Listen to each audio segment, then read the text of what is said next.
സൂക്ഷ്മദർശിനി ഇന്നലെ പോയിട്ട് സൂക്ഷ്മദർശിനി പടം കണ്ടു. നല്ല പടം. അത് ഡ്രാമയാണ്, ഒരു എന്താ പറയുക, ക്രൈം ത്രില്ലറാണ്. എല്ലാ ജോണറിലും പെടുന്ന ഒരു പടമായിട്ടാണ് എനിക്ക് തോന്നിയത്. ബേസിലൊക്കെ ഉള്ളതുകൊണ്ട് കോമഡി പടമാണെന്ന് വിചാരിക്കേണ്ട, കോമഡി പടമല്ല.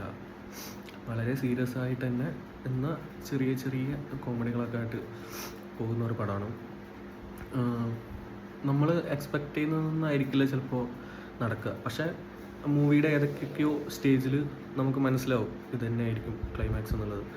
പക്ഷെ എന്നാലും അങ്ങനെ മനസ്സിലാക്കാൻ വേണ്ടിയിട്ട് കുറേ സാധനങ്ങൾ തരും. അപ്പോൾ നമ്മൾ വിചാരിക്കും, ഞാൻ പറഞ്ഞു വന്നത് ഒരു ക്രൈം നടക്കുമ്പോൾ എന്താണ്, അല്ലെങ്കിൽ ഒരു സിനിമയിൽ ഉണ്ടാകുന്ന ഒരു സസ്പെൻസ്, അല്ലെങ്കിൽ അതിൻ്റെ ക്ലൈമാക്സ് എങ്ങനെയായിരിക്കും എന്നുള്ളൊരു ബോധ്യം ഉണ്ടാവില്ല നമ്മൾ കാണുമ്പോൾ. അപ്പോൾ അത് നമ്മൾ മൈൻഡ് ഡൈവേർട്ട് ചെയ്യാൻ വേണ്ടിയിട്ട് വേറെ എന്തെങ്കിലുമൊക്കെ കാണിച്ച് അപ്പോൾ നമ്മൾ വിചാരിക്കും ഓക്കെ ഇതായിരിക്കും ക്ലൈമാക്സ്. പക്ഷെ അങ്ങനെ ആയിരിക്കില്ല. അത് കഴിഞ്ഞിട്ട് വേറെ എന്തെങ്കിലുമൊക്കെ ആയിരിക്കും വരിക. അപ്പോൾ അങ്ങനെയൊക്കെയുള്ളൊരു മോഡലാണ് പടം കൊണ്ടുപോയത്. അതെനിക്ക് വളരെ ഇഷ്ടപ്പെട്ടു. എനിക്ക് സാധാരണ പടം കാണുന്ന സമയത്ത് അതിൻ്റെ ക്ലൈമാക്സ് ഒക്കെ ഏകദേശം പടം കാണുമ്പോൾ തന്നെ മനസ്സിലാവാറുണ്ട്. പക്ഷേ ഇത് ഞാനൊരു 2-3 ക്ലൈമാക്സ് ഒക്കെ വിചാരിച്ചു. അത് ആദ്യം ഒന്ന് വിചാരിച്ചു, പിന്നെ എനിക്ക് മനസ്സിലായി അതല്ല. പിന്നെ വേറൊരു സാധനം നിന്നപ്പോൾ സെക്കൻഡ് ഒരു ക്ലൈമാക്സ് വിചാരിച്ചു, അതുമല്ല. നടന്നത് വേറൊരു ടൈപ്പ് ഓഫ് ക്ലൈമാക്സാണ്. അപ്പോൾ പടം ഹൗസ്ഫുള്ളാണ്, വെറുതെ എല്ലാം ഹൗസ്ഫുള്ള്. നല്ല പടമാണ്, എല്ലാവരും പോയി കാണാം. ആക്ടിങ്ങും എല്ലാം നന്നായിട്ടുണ്ട്. ബേസിലാണെങ്കിലും ബേസിലിൻ്റെ വേറൊരു ടൈപ്പ് ഓഫ് റോളാണ് കണ്ടത്. സാധാരണ ഒരു കോമഡി അങ്ങനെയൊക്കെയാണ് കണ്ടിട്ടുള്ളത്. ഇതിൽ നന്നായിട്ട് ചെയ്തിട്ടുണ്ട്. സീരിയസ് ആയിട്ടുള്ള റോളാണ്. പിന്നെ നസ്രിയ, കുറേ കാലത്തിന് ശേഷമാണ് നസ്രിയ സ്ക്രീനിൽ വരുന്നത്, സിനിമയിൽ വരുന്നത്. കുറേ ഗ്യാപ്പൊക്കെ ഇട്ടിട്ട് ഒന്നാണ്. ലാസ്റ്റ് നമുക്കൊന്ന് ട്രാൻസ് എന്നുള്ള മൂവിയിൽ കണ്ടതാണ് പുള്ളിക്കാരിനെ. അപ്പോൾ ഞാൻ കുറേ റിവ്യൂസൊക്കെ കണ്ടിട്ടാണ് പോയത് പടത്തിന്. അപ്പോൾ അതിലൊക്കെ ചില ആൾക്കാരൊക്കെ പറയുന്നുണ്ട് നസ്രിയക്ക് പറ്റുന്ന റോളല്ല, ക്യൂട്ട്നെസ്സാണ്. പക്ഷേ ഇതിൽ അങ്ങനെയുള്ള ഒരാൾ തന്നെയാണ് ഇതിൽ വേണ്ടതെന്ന് തന്നെയാണ് എനിക്ക് തോന്നിയത്. കാരണം നസ്രിയയിലെ കൂടെയാണ് പടം പോകുന്നതും. ഞാൻ നേരത്തെ പറഞ്ഞ ക്രൈം ത്രില്ലർ എന്ന് പറഞ്ഞു. അപ്പോൾ ആ ഒരു ക്രൈമും അതെങ്ങനെ സോൾവ് ചെയ്യും അതൊക്കെ പോകുന്നതൊക്കെ നസ്രിയയിലൂടെയാണ്. അപ്പോൾ നസ്രിയ എന്ന് പറയുന്നത്, നസ്രിയ ബേസിൽ എന്ന് പറയുന്നത് ഒരു എന്താ പറയുക, ഒരു വീടിൻ്റെ തൊട്ടടുത്ത് താമസിക്കുന്ന 2 പേര്, നെയ്ബേഴ്സ്.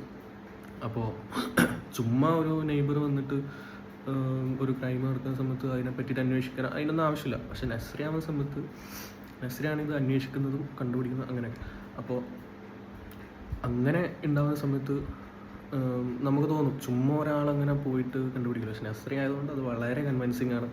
നസ്രിയ വളരെ കുസൃതിയായിട്ടുള്ളൊരു ഇതാണ് നമ്മുടെ മൈൻഡിലൊക്കെ ഉള്ളത്, എൻ്റെ മൈൻഡിലൊക്കെ ഉള്ളത് കുസൃതിയായിട്ടുള്ള ഒരു ക്യാരക്ടർ. നമ്മൾ ഓം ശാന്തി ഓശാനൊക്കെ കണ്ടിട്ടുണ്ട്. വളരെ കുസൃതിയായിട്ടുള്ള ഒരു നായിക അല്ലെങ്കിൽ പെൺകുട്ടി. അപ്പോൾ ആ ഒരു മൈൻഡ് സെറ്റ് ഉള്ളതുകൊണ്ട് തന്നെ നസ്രിയ ആ റോളിന് ഭയങ്കരമായിട്ട് ഓക്കെയാണ്. അതെനിക്ക് തോന്നി. വേറെ ആരെങ്കിലൊക്കെ ആണെങ്കിൽ ചിലപ്പോൾ കൺവിൻസ് ചെയ്യാം, ഇവളെന്തിനാണ് അങ്ങനെ ചെയ്യുന്നത്, അതിൻ്റെ ആവശ്യമുണ്ടോ, അങ്ങനെയൊക്കെ നമ്മൾ തോന്നിപ്പോകും. പക്ഷെ നസ്രിയ ആയതുകൊണ്ട് അങ്ങനെയൊന്നും തോന്നിയിട്ടില്ല. എല്ലാത്തിലും കയറി ഇടപെടുന്ന ഒരു കുസൃതിക്കാരിയായിട്ടുള്ളൊരു നടി. ആ ഒരു മൈൻഡ് സെറ്റ് ഉള്ളതുകൊണ്ട് തന്നെ നസ്രിയ വളരെ കൺവിൻസിങ് ആയിട്ട് തന്നെയാണ് ചെയ്തിട്ടുള്ളത്. പിന്നെ കൂടെ അഭിനയിച്ച എല്ലാവരും ഓക്കെ ആയിരുന്നു. ഡയറക്ഷൻ, ക്യാമറ, എഡിറ്റിംഗ് ഒന്നും അങ്ങനെ പോരായ്മകളൊന്നും പറയാനില്ല. പടം സ്റ്റാർട്ടിങ് തൊട്ട് എൻഡ് വരെ ആ ഒരു ഫ്ലോയിൽ കൊണ്ടുപോയി. ഇൻ്റർവെൽ ആയത് അറിഞ്ഞിട്ടില്ല, ക്ലൈമാക്സ് ആയത് അറിഞ്ഞിട്ടില്ല, ഒരു ബോറടിയും ഇല്ല, എന്നാൽ കോമഡിയും ഇല്ല. അത് നമ്മളെ എൻ്റർടൈൻ ചെയ്ത് പോകുന്നുണ്ട് പടം. കോമഡിയോ ഒന്നും തന്നെ ഇല്ലാതെ നല്ലൊരു ഡ്രാമ, ആക്ഷൻ എല്ലാം ഉണ്ട്. അപ്പോൾ എല്ലാവരും പോയിട്ട് പടം കാണാം. നല്ല പടമാണ്. Okay, by.